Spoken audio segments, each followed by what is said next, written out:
Srimad Bhagavatam ki Jai. Oh, glory to the Son of Devotee. Hare Krishna. Oh. In French? Okay. Yes. Don't know English. Should I bring in speak in French? Okay. I bring in French. Easier. I will do. Okay. Because it will be better in French. We are in Paris. Can learn French. Yes. Om Namo Bhagavate Vasudevaya. Om Namo Bhagavate Vasudevaya.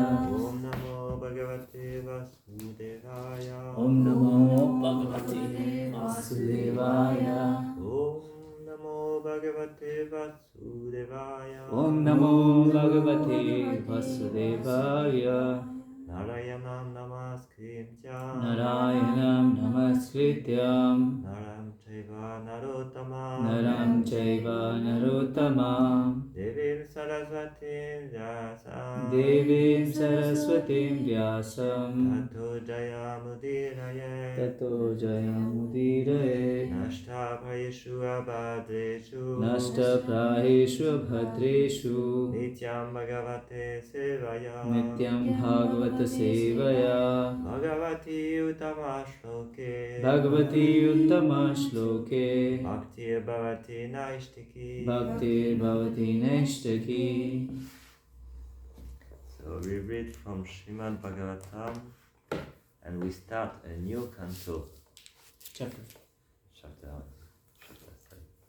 Same canto, new chapter. So canto 8 and chapter 13. And this is... Pardon, en français. Anglais, non, français. Et donc ce chapitre s'appelle Les futurs Manu. Manu. Manu. 13. Ok, donc je vais lire d'abord le résumé, et puis après on lira quelques versets, on lira le verset 11 ensemble. Des 14 Manus, 6 ont déjà été présentés. Ce chapitre nous fera connaître les autres du 7e au 14e. Le 7e Manu, fils de Vivasvan, est connu sous le nom de Shradadeva. Il a 10 fils, nommés Ikshvaku, Nabaga, Drishta, Saryati, Narishyanta, Nabaga, Dishta, Talucha, Prichadra, Vasuman. Dans ce Manvantara, où règne de Manu, on trouve comme Deva les Adityas, les Vasus, les Rudras, les Vishvedas, Vishvedevas, les Maruts, les Ashwini Kumar et les Ribus. Le roi des cieux, Indra, est Pulandara, et les 7 sages sont Kashyapa, Atri, Vasishta, Vishvamitra, Gotama, Jamadagni et Baladvaja. Durant cette ère de Manu, Dieu, la personne suprême Vishnu, apparaît du sein d'Aditi en tant que fils de Kashyapa. Durant l'ère du 8e Manu, le Manu est Savarni. Parmi les fils, le plus important est Nirmoka, et parmi les Devas se trouvent les Sutapas. Bali, fils de Virochana et Indra, et Galava et Palashuram font partie des 7 sages. En cette ère de Manu, Dieu, la personne suprême, apparaît en tant que Sarvabhauma, fils de Devaguya et de Sarasvati. Le 9e Manu est Daksha Savarani. Parmi ses fils, il y a en particulier Bhutaketu, et parmi les Devas se trouvent les Marichigarbha, Adbhuta et Indra, et Dyutiman devient l'un des 7 sages. Durant le règne de ce Manu, l'avatar Rishabha apparaît en tant que fils d'Ayushman et d'Ambudala. Le 10e Manu s'appelle Brahma Savarni. Parmi ses fils se remarque Burichena, et parmi les 7 sages, Avishman. Parmi les Devas se trouvent les Suvasana et Shambhu et Indra. L'avatar pour cette ère de Manu est Vishvakshena, ami de Shambhu, qui naît du sein de Vachuti dans la maison d'un brahmana nommé Vishvasrashta. Durant l'ère du 11e Manu, le Manu s'appelle Dharma Savarni. Il a 10 fils, dont Satyadharma. Parmi les Devas, on trouve les Vyangamas, Indra et Veidrita. Et les 7 sages ont à leur tête Aluna. Dans ce Manvantara, l'avatar est Dharma Setu, fils de Veidrita et d'Aryaka. Dans l'ère du 12e Manu, celui-ci s'appelle Rudra Savarni. Devavan compte parmi ses fils Les Devas sont représentés en particulier par les Arita, Indra et Ritadama. Et parmi les 7 sages se trouve Tapomurti. L'avatar dans ce Manvantara est Sudama ou Svadama, qui naît du sein de Sunrita. Son père est Satyasaha. Le 13e Manu est Deva Savarni. Parmi ses fils se trouve Chitrasena et les Devas sont représentés entre autres par les Sukarmas. Indra est Divasparti et Nimoka fait partie des sages. Le Manvantara Avatar est Yogeshvara, né de Devaotra et de Brihati. Le 14e Manu s'appelle Indra Savarni, dont les fils principaux sont Uru et Gambhira. Les Pavitras font partie des Devas, Indra et Shuchi, et parmi les sages on trouve Agnibahu. L'avatar de ce Manvantara est connu sous le nom de Briyabhanu, fils de Satrayana, né du sein de Vitana. La durée totale des règnes de Manu est de 1000 châteaux yoga, soit 1000 fois 4 300 000 ans. Classe finie. Vous avez compris quelque chose? Vous vous rappelez de tous les Manus et les Manvantara et qui sait quel nom de Indra, dans quel fils Manu a? Donc, c'est pas un chapitre très facile à lire. Et avec notre faible intelligence, on a du mal à comprendre pourquoi il y a toutes ces informations dans le Srimad Bhagavatam. On s'attend à parler de Krishna, on veut Krishna et ses divertissements, et puis là on voit tous ces Manus, et puis Manvantara, et puis les noms de Indra, et les avatars de Vishnu dans différents noms et tout ça, mais c'est pas facile à lire. Comme le 5e chapitre avec toutes les planètes et tout ça, c'est très dur à lire parce qu'on a une intelligence qui est tellement limitée. Juste dans notre l'idée du temps par exemple. Est-ce qu'on arrive à concevoir par exemple le temps qui vient d'être cité là? La durée totale des règnes de Manu, donc c'est-à-dire une vie et un règne de Manu, c'est 1000 châteaux yoga. Ok, 1000 châteaux yoga. 1000 ans déjà on a du mal à le concevoir parce que nous on fait en fonction de nous, hein, on est tout le temps en train de penser en fonction de nous, on peut pas, c'est difficile de penser en fonction de quelqu'un d'autre parce qu'on connaît juste ce qui nous concerne. Donc, nous on connaît 100 ans, au plus 100 ans, 80 peut-être. Et donc là lui c'est 1000 châteaux yoga le Manu. Et donc ça veut dire ça veut dire 1000 fois 4 300 000 ans. Pas mal. Est-ce que vous voudrez vivre aussi longtemps? Si c'est dans le Kali Yoga, je veux pas. Mais là, il passe à travers tous les cycles. Donc, il faut imaginer quel service il peut faire pour Vishnu en faisant ça. C'est une grande personnalité, en fait. Et c'est pour ça qu'ils sont glorifiés. En fait, le service de dévotion ne passe pas en glorifiant directement Krishna. Mais le seul moyen d'atteindre le service de dévotion, c'est de glorifier en fait des purs dévots comme ces Manus qui sont des personnes très avancées. Et c'est pourquoi Shukadev Goswami, dans sa dévotion intense, il est là en train de glorifier ces Manus. Et nous devons être inspirés en fait par lui parce que nous, on pense de suite à nous. Moi, je veux de la dévotion, je veux de l'amour pour Dieu, mais lui, il pense pas comme ça. Il a déjà cette dévotion, et cette dévotion lui fait exprimer la gloire de ces grands dévots qui sont les Manus. En fait. Donc, on va essayer de lire et de comprendre un petit peu avec les tonnerres et portées de Prabhupada, parce qu'avec notre faible dévotion, c'est difficile de comprendre tout ça. Donc, le verset 1. Shri Shuka Uvacha. Ok, on lira le 11 ensemble. Je sais que vous avez beaucoup de dévotion et que dès que vous entendez les versets du Srimad Bhagavatam, vous ne pouvez pas vous empêcher de les chanter. C'est une preuve de pure dévotion.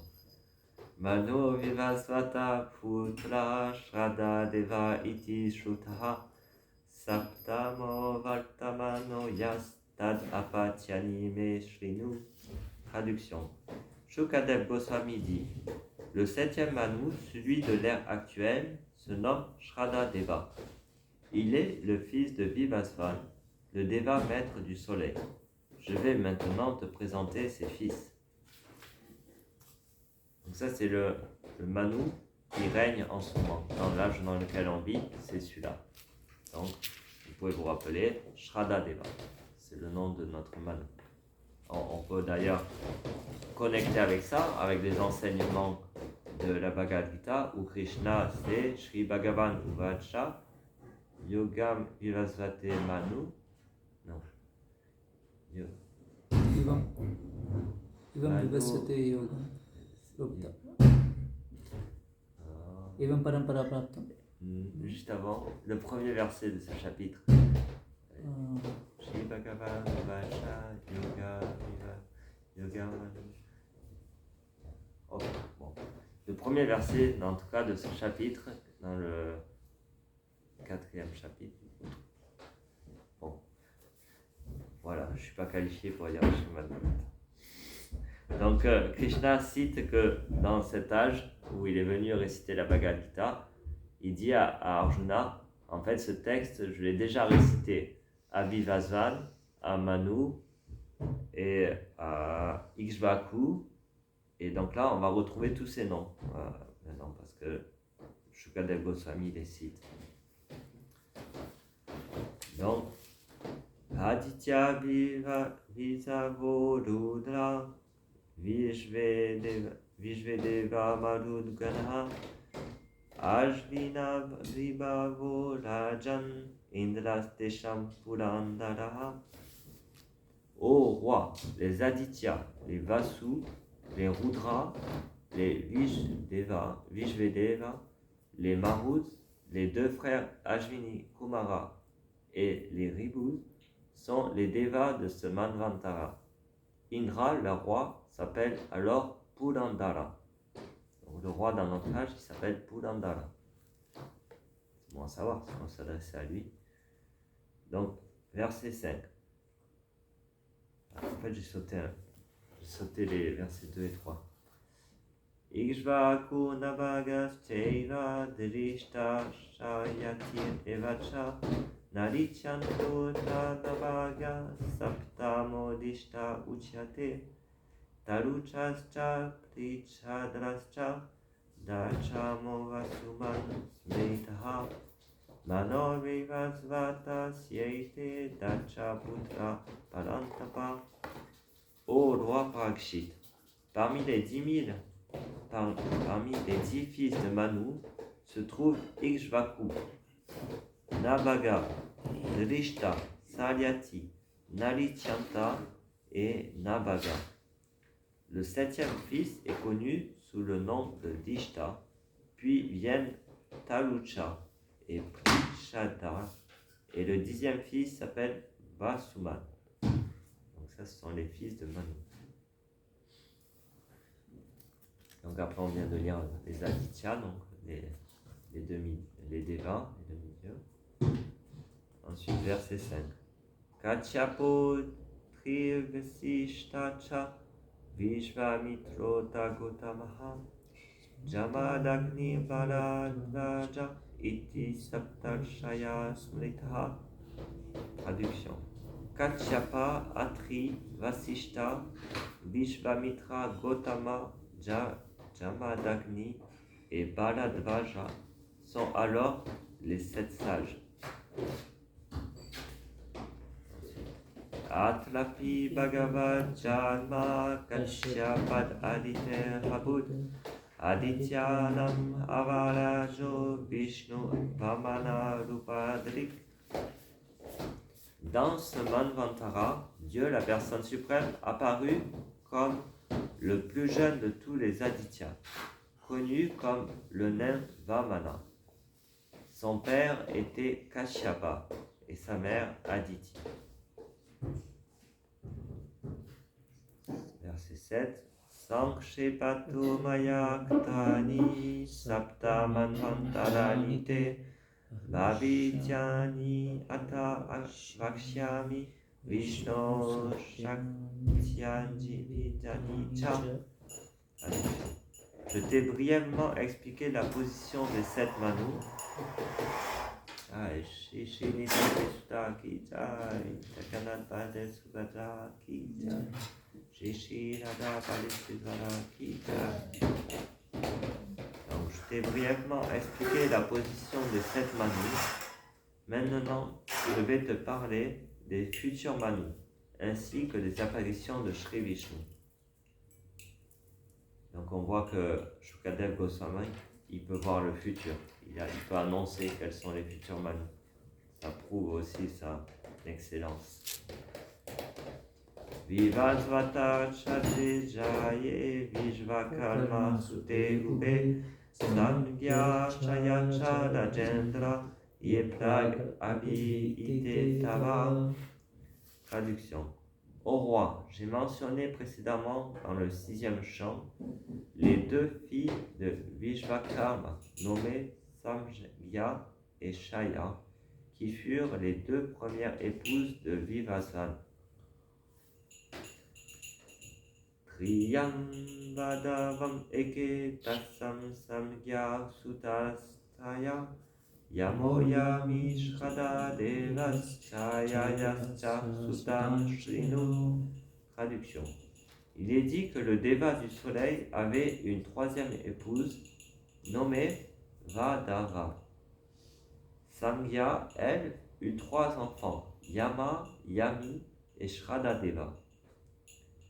Je vais maintenant te parler des enfants de Shaya. Verset 10. Savani stapati kanya balya sambarana syatya shane shyayastrastriyo bud ashvino vadavat majo. Traduction. Shaya eut un fils du nom de Savarni et une fille appelée Tapati, qui devint plus tard l'épouse du roi Samvarna. Le 3e enfant de Shaya s'appelait Shanei-Sharla. Saturne, c'est Saturne. Quant à Vada, elle mit au monde 2 fils, les frères Ashvini. Ok, verset 11, on peut lire ensemble. Ashtame Tara Ayate. Ashtame Antara Ayate. Ashtame Tara Ayate. Ashtame Antara Ayate. Savane Bhavita Manu. Savane Bhavita Manu. Savane Bhavita Manu. Savane Bhavita Manu. Nirmoka Virajaskadya. Nirmoka Virachakshadaya. Nirmoka Virajaskadya. Nirmoka Virajaskadya. Savani Tanaya Nripa. Savani Tanaya Nripa. Savarni Tanaya Nripa. Savarni Ratayamaya. Ashtamantara Hayate. Ashtame Antara Ayate. Savani Bhavita Manu. Savarni Bhavita Manu. Nimoka Vilajaskadya. Nirmoka Virajaskadya. Savani Tanaya Nripa. Savarni Ratayamaya. Ashtamantara Ayate. Ashtame Antara Ayate. Savani Bhavita Manu. Savarni Bhavita Manu. Nimoka Vilajaskadaya. Nirmoka Virajaskadya. Savani Tanaya Nripa. Savarni Tanaya Nripa. अष्टमे अंतरे आयाते अष्टमेऽन्तनायाते सावर्णिर्भविता मनु सवानि भविता मनु निर्मोकविरजस्काद्य निर्मोकविरजस्कादिया सावर्णितनया नृप सावनि तवया नृका अष्टमे नरन्तरायते अष्टमे अंतर आयाते सवर्णिर्भविता मनः सवर्णिर्भविता मनु निर्मुखविजजस्कदया निर्मोकविरजस्कादिया सवर्णितनाय नप सवर्णि तनया नृपा. Je vais passer directement à la traduction. On a lu déjà beaucoup de versets. Traduction. Ô roi, quand viendra l'ère du 8e Manu, Savarni deviendra le Manu, et Niemoka, Vilajaska et d'autres seront ses fils. Tenez, portez bas, sa divine grâce, assez Bhaktivedanta Swami Prabhupada ki. जय L'ère actuelle est celle de Vaivasvata Manu. Selon les calculs astronomiques, nous sommes maintenant dans le 28e yuga de Vaivasvata Manu. Chaque Manu vit 71 yugas et 14 de ces Manus se succèdent pendant une journée de Brahma. Nous sommes maintenant dans l'ère de Vaivasvata Manu, le 7e Manu, et le 8e apparaîtra dans des millions d'années.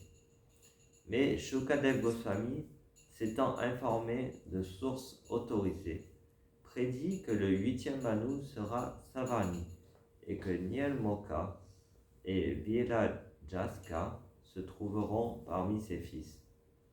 Les Shastras peuvent prédire ce qui se passera dans des millions et des millions d'années.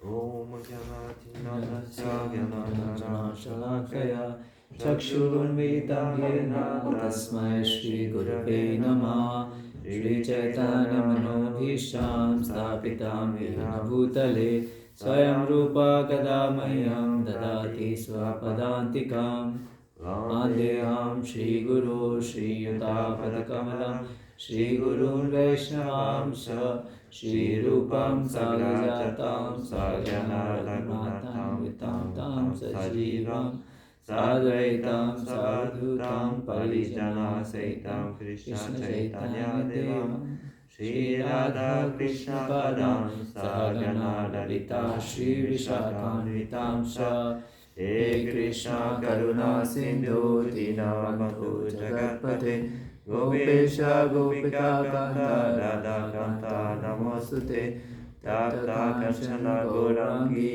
Radhe Vrindavaneshwari Vrishabhanusute Devi Pranamami Haripriye Vanchakalpatarubhyacha Kripa Sindhubhyahevacha Patitanam Pavanebhyo Vaishnavebhyo Namo Namah Namo Vishnupadaya Krishna Prestaya Bhutale Srimate Bhaktivedanta Swami Niti Namine Namaste Saraswati Deve Gauravani Prashadine Nirvishesha Shunyavadi Pashkatya Deshatarine Shri Krishna Chaitanya Prabhu Nityananda Shri Advaita Gadadhar Shivasadi Gaura Bhakta Hare Krishna, Krishna Krishna, Hare Hare, Hare Rama, Rama Rama, Hare Hare. Merci de me donner cette opportunité de pouvoir glorifier ces grandes personnalités qui sont les Manus à travers les instructions de Shukadev Goswami et de pouvoir ainsi purifier mon cœur de tous les désirs matériels. Donc, comme je disais, ce chapitre est très purifiant.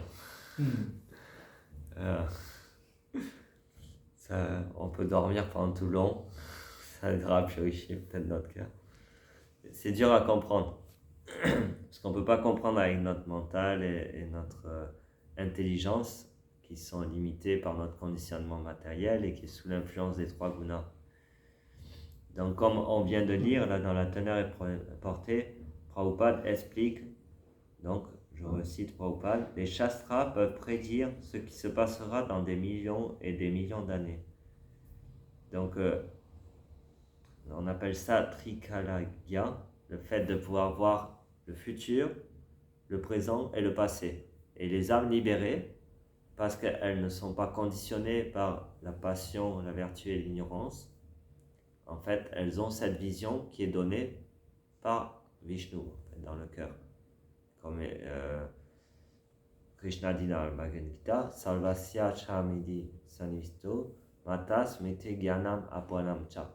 Pour l'âme qui est libérée, qui voit Vishnu dans le cœur, en fait, Vishnu peut lui donner la connaissance parfaite. Donc, il peut voir le futur, le présent et le passé. Pas de problème, car Vishnu le voit. Donc, Dieu est tout-puissant, il est connaisseur, il a la connaissance absolue. Donc, il peut tout savoir, il sait tout du temps éternel. En fait, il ne vit pas comme nous, on est limité par notre conditionnement. Et du coup, on a une perception du temps en fonction du temps de vie qu'on a à vivre dans ce corps. Et du coup, on ne peut pas voir en fait le futur. On peut se rappeler un petit peu du passé, qu'encore on oublie beaucoup de choses, mais on ne peut pas voir le futur.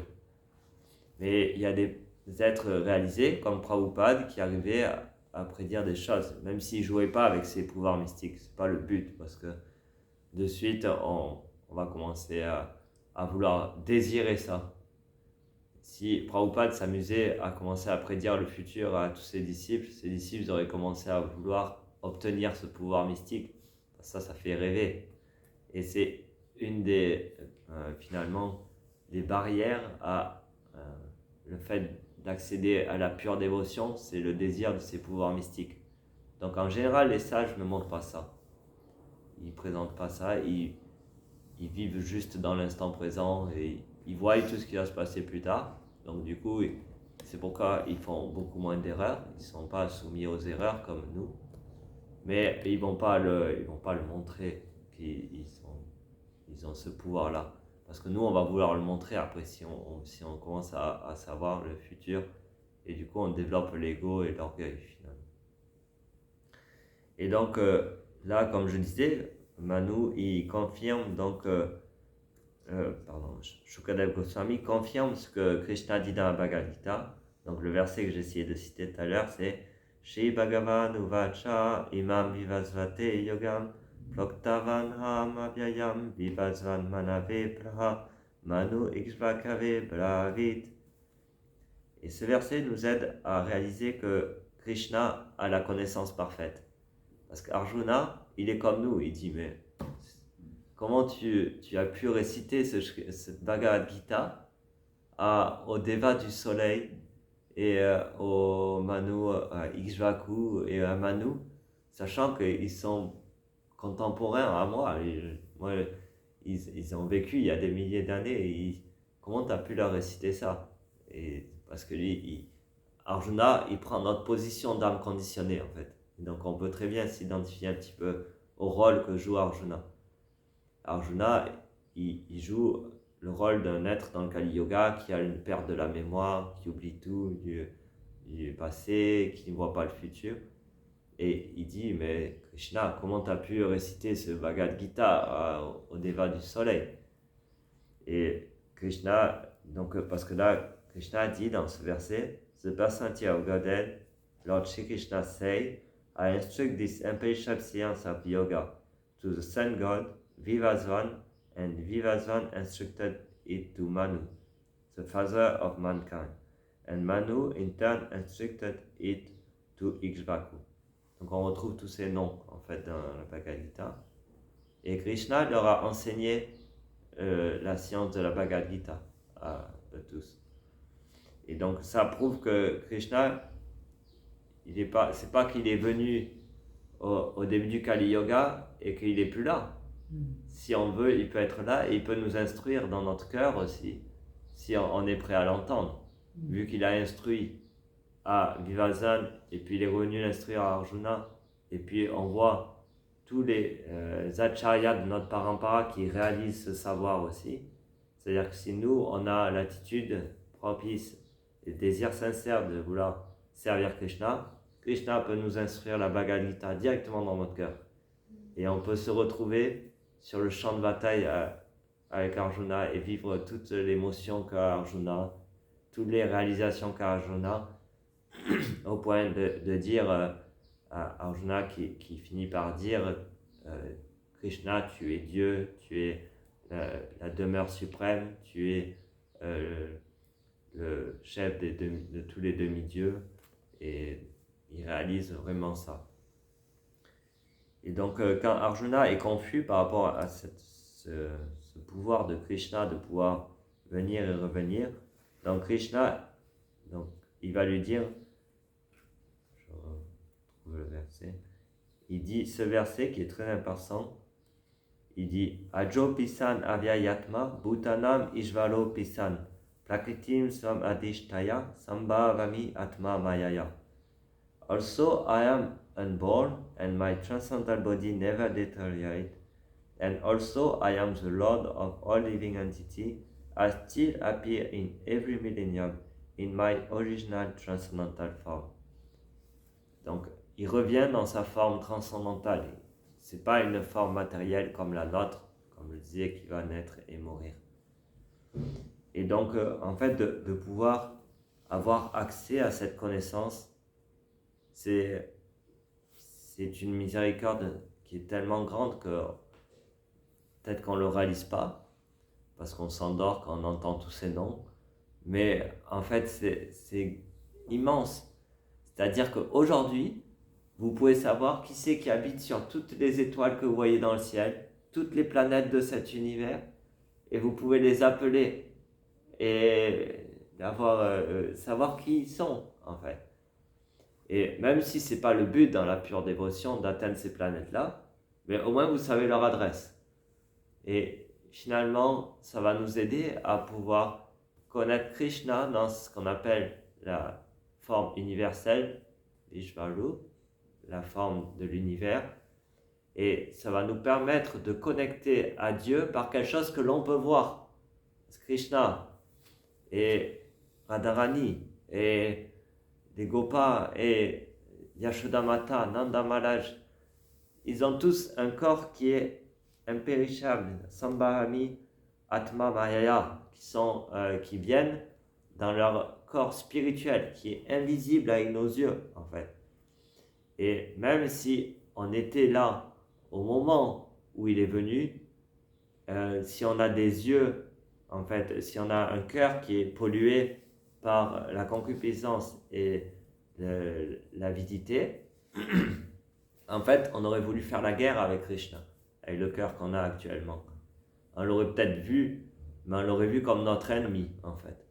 Comme Shishupal ou comme ça. Donc ça, c'est un cœur qui est pollué par les désirs matériels, en fait. Et donc, nous, en voyant ça, on peut apprendre de ces textes-là comment on peut purifier notre existence. On peut purifier notre existence en se rappelant de ces êtres très évolués qui ont un service très important dans la création de l'univers envers Vishnu et Shri Krishna. Et donc, c'est très important, en fait, avant de vouloir atteindre directement Krishna, c'est de passer par le service de ces énergies, en fait, de ces dévots.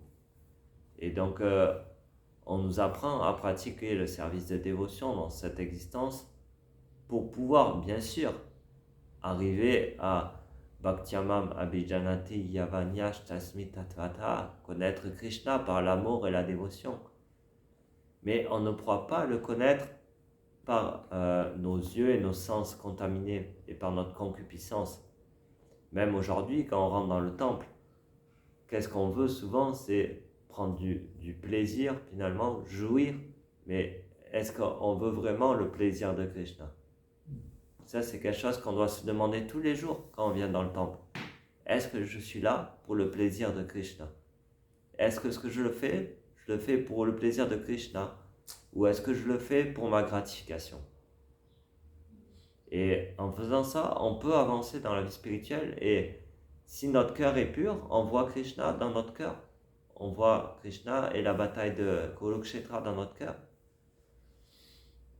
Et dans cet âge de Kali, en fait, donc dans chaque Manvantara, chaque règne de Manu, il y a un avatar qui vient.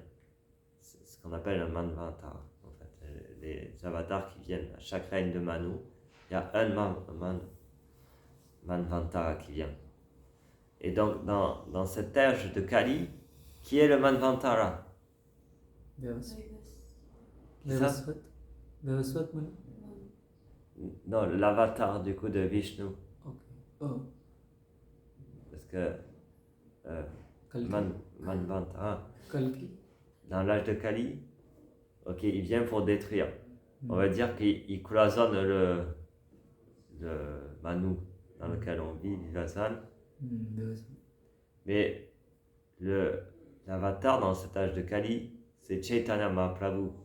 C'est lui qui est venu pour sauver les âmes dans l'âge de Kali. En fait, il est venu pour donner du coup la pure bhakti. Et donc, on est très fortuné dans cet âge de Kali d'avoir Krishna lui-même qui vient dans cette forme de Chaitanya Mahaprabhu. Et on peut connecter directement à Krishna si on accepte Chaitanya Mahaprabhu. Si on n'accepte pas Chaitanya Mahaprabhu, on l'a vu dans le Chaitanya Charitamrita, il est impossible en fait de connaître Krishna. Donc, qu'est-ce qu'il nous faut faire? Il nous faut être attiré vers Krishna, oui. C'est vrai. Il faut avoir cette attraction vers Krishna. Donc, c'est très bien. Et Chaitanya Mahaprabhu ne demande pas qu'on chante Chaitanya, Chaitanya, Chaitanya, Chaitanya, Chaitanya. Non, il demande qu'on chante Hare Krishna. Donc, ce qu'il veut, c'est qu'on soit attiré vers Krishna. Donc, en effet, il faut développer de l'attraction envers le Seigneur Krishna. Mais cette attraction sera pure que si on le fait par l'intermédiaire de Chaitanya Mahaprabhu. Parce que c'est le seul à donner la pure dévotion. Ou sinon, ça sera de la dévotion mixte qu'on aura. Soit on voudra jouir du sentiment de dévotion qui sera mental, mais pas pur finalement. Soit on voudra obtenir des biens matériels par notre pratique de bhakti. Donc il est très important dans cet âge de Kali de comprendre Krishna par l'intermédiaire de Chaitanya Mahaprabhu. Et c'est la seule façon en fait de connaître. Parce que Krishna vient dans cette forme-là pour nous sauver finalement. Et donc connaître Krishna, l'avatar Krishna, il apparaît dans cet âge de Kali aussi sous la forme du Srimad Bhagavatam. Quand il part de ce monde, il dit « Ok, je pars, mais je vous laisse ma forme littéraire. » Et Hare Krishna. Krishna Svadharmo Bhagate Dharma Gyana Devi Saha Kalu Nashtadisham Esha Pulanako Duno Ditaha. Dans cet âge de Kali, donc Krishna vient dans la forme du Srimad Bhagavatam et il donne la lumière à toutes les personnes égarées par les ténèbres de cet âge de Kali. Pulanako Duno Ditaha, la lumière du Srimad Bhagavatam. Donc, peut-être que là, on le voit comme plutôt de la ténèbre, tous ces noms-là, mais on doit arriver à le voir comme un soleil radieux, parce que c'est ce qu'est le Srimad Bhagavatam. Et donc, parce que ce Srimad Bhagavatam nous donne la connaissance pure, la connaissance de la création, pas une connaissance comme nous donnent les scientifiques, qui est une spéculation. On voit bien que dans l'astrologie ou les sciences des planètes et tout ça, les scientifiques essayent de découvrir beaucoup de choses, mais finalement, il y a beaucoup de choses qui sont en contradiction avec le Srimad Bhagavatam, et on va voir qu'ils font que changer à propos de ces informations. Donc, en fait, ils font que nous tromper avec les informations qu'ils trouvent par leur sens imparfait. Parce que l'immensité de cet univers ne peut pas être vue, ne peut pas être perçue par les sens. Et vu que les scientifiques, en général, passent par le système de l'hypothèse et la vérification par les sens, en fait, ils font que tromper les êtres. On est trompé par nos sens, et en plus de ça, on est trompé par les scientifiques. On est doublement trompé. Donc, à propos de l'astrologie, il y a beaucoup d'informations qui nous sont transmises, et on voit qu'il y a beaucoup de contradictions avec le Srimad Bhagavatam. Mais il nous faut avoir foi dans ce qui est donné dans le Srimad Bhagavatam. Parce que le Srimad Bhagavatam nous est révélé par Shukadev Goswami, qui lui l'a reçu de Vyasadeva. Donc c'est le pur savoir du Seigneur lui-même. C'est l'avatar pour l'âge de Kali. Et en étudiant ce Srimad Bhagavatam, on peut voir le Seigneur lui-même. Gadadhar Pandit, quand il lisait le Srimad Bhagavatam, il pleurait tellement d'extase devant ce texte-là que toutes les pages étaient effacées du Srimad Bhagavatam. Parce qu'il voyait directement Krishna dans le Srimad Bhagavatam. Donc quand il lisait tous les noms de ces Manus et de fils de Manu et des Adityas, et il pleurait d'extase, alors que nous, on s'endort. Donc il y a une différence. Et on doit être très reconnaissant envers ces grands acharyas qui sont passés devant nous et qui nous donnent ce savoir. Et on doit en fait l'accepter avec une grande soumission. C'est la première condition qui est donnée dans le Srimad Bhagavatam pour pouvoir le comprendre. Dharma projita kaitava traparma yalmat saram satam vedyam vastavam Atra Vastu Shivadam Tapatayan Muranam Srimad Bhagavate Mahamuni Krite Kim Vapara Ishvaraha Sadya Idi Avaludyate Tra Shushubitat. Il faut écouter avec cette soumission. Et si on l'écoute avec cette soumission, en fait, les acharyas peuvent nous donner la même vision que ce qu'ils ont.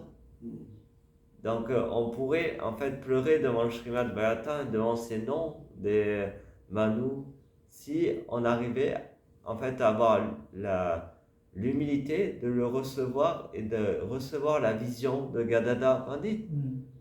Donc notre travail doit être dans ce sens de purifier notre cœur pour pouvoir voir en fait ce Srimad Bhagavatam et avec cette vision qu'il a de pur bhakti, où il voit que Krishna et tous ses purs dévots gèrent ce monde matériel, gèrent toutes les planètes pour leur pur amour pour le Seigneur, ils le font, et nous devons nous aussi être inspirés par cette pure dévotion. Donc cette liste de noms, ok, on n'a pas forcément de goût pour le lire, mais on doit au moins, au début, au moins par devoir, on doit le faire. Si on n'a pas le goût, on le fait au moins par devoir. Et peut-être qu'un jour le goût et la vision nous sera révélé par les acharyas et par Srila Prabhupada, notre maître spirituel. Est-ce que vous voulez commenter ou poser des questions, sachant que je ne suis pas du tout expert dans ce sujet-là et que je n'ai peut-être pas de réponse par rapport à vos questions, par rapport au Manu.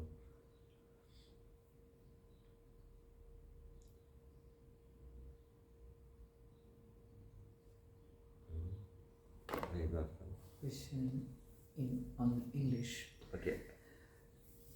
So here it is told, and you also were telling about that there are liberated souls who can see past, present, and future.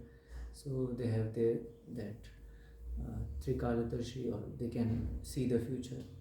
So, and we also say that Lord knows the future, God can know the future. We say like that. So past, present, and future. So, but how is it possible? Because every living entity has free will, and is it that because we are in a certain mode, so we will act like that? So in one way, the future is kind of fixed only. So how can future be predicted? Because somebody may use the free will in a different way. I don't understand how the future is fixed in. I mean, how they can see the future. That means, are we robots? We are going to act in a certain way only. If somebody comes to a spiritual life, I can understand the future may change completely. But is it because we are in a certain mode, so our future is kind of fixed, that we are going to? It's a really interesting question. Yeah. And we have. Okay, I will say what I think. Maybe it's not absolute true. So we have tendency to think that this vision of the future is according to our understanding. When we see the future, we think that it will be like this and that's all. There's no changement possible. But in this perception of future is transcendental. It means Krishna, he know all our desire. So it means that he know what we want for the future. According to our wish for the future, he know how this material world is working and the influence of the guna are working. So he know what will be the result of this desire. And he know also how this desire can be purified also, can be clean. So the free will is there to desire. And the result of this desire cannot be changed. When we have one desire, according to the functionment of this material world, it will give one result. So because the Lord can see our desire, He can see the future. It does not mean that we cannot desire. See, because the tendency is to think if He sees the future, it means we cannot desire freely. This is not the meaning of seeing the future. The meaning of seeing the future is to know perfectly the science of God, of creation, and of the creation of desire in the earth of the living entity, and how this desire conducts the person to one result. So He let us the free will to have desire, so we are free to desire separate from Krishna or to desire for the pleasure of Krishna. And He let us this free will. But with this free will, He can know what will be the result of our desire. Is it answering to your question? Yes. Because the tendency of to see the future is to see something like you create a machine. In this machine, you put this here, this tool here, this screw here, and like this will work like this. There is no question of desire here. It's just you control the matter by transforming the matter, and you predict it will happen like this because of this building of this matter. But the level higher is to see, okay, the working of the machine, but to see also the intelligence of the engineer who creates the machine, and the desire of the engineer who want to use this machine for some purpose. And this is the vision of Trikalagya, Sadhu, or of Krishna. We do not see just how the machine is working, but also all the desire who build this machine. And because he sees this, he knows the result what will be. So he's not that he's taking the desire from the free will to desire. So we are free to desire, but this desire will bring us a result. And Krishna can see it. Thank you. This is my understanding. Maybe there is some mistake into it. We have to ask to a Trikalagya person. Because me, I cannot see the future. But this is our... but it's logical actually. my understanding. I'm not advanced spiritually, but I like to analytical, like science. I like this. So when you ask me this question, I'm pleased because I try to think. I just try now to think about this. This is what comes to my understanding. Thank you. But this is not a Trikalagya vision. So to really know, we have to ask to someone who has this Trikalagya vision. He can save you. Really, how it happened. Yes. Combien Manvantaram Kali-yuga maintenant? Comment? Combien Manvantaram Kali-yuga? Combien? Combien Manvantaram? How many manvantas in one Kali? Kali-yuga? In Kali Yuga? Donc il y a 14 Manus, on a vu. 14 Manu in one day of Brahma or like one day Alors. 71 Manus? Ouais. Donc chaque Manu vit 71 yogas. Bonjour. Ok. Et 14 de ces Manus, pardon, alors Ouais. 14 de ces Manus se succèdent pendant une journée de Brahma. Ok. Les 14, c'est ok. Alors, chaque Manu vit 71 yogas. Okay. In one day there are 14 We have to Manus, but compare. every Manu lives for 71 yugas. Sorry. In one day of Brahma there Yeah. are 14 Manus. Yeah, exactly. And every Manu lives for 71 yugas. Yeah. And every yuga has how many this? Every one yuga means this. Satyuga, Treta, Dwapar, Ça, c'est château Chaturyuga. yoga. Okay. 71 One yoga Hmm. is Satya or Okay. Dwapar or Treta or Kali. But we have more answer here if we look. No. I didn't read it. I was thinking I read it We sometime. have different years. Yeah. We have different years in Yeah. different Yuga. So how we can say yeah. Kali Yuga Yeah. it's 4 Yeah. lakh 35,000. 22. 32. Yeah. And Dwapar is has double. So we cannot say 71 yugas means yeah. Donc là, dans ce chapitre, en fait, ça décrit donc donc il y en a, là on est dans le 7e. Il y en a 6 qui sont passés, et là on est dans le 7e Manu.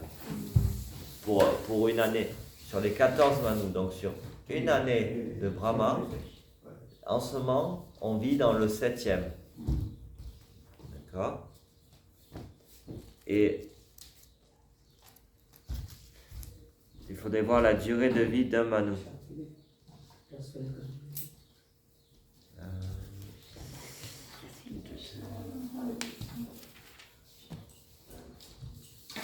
You can stop.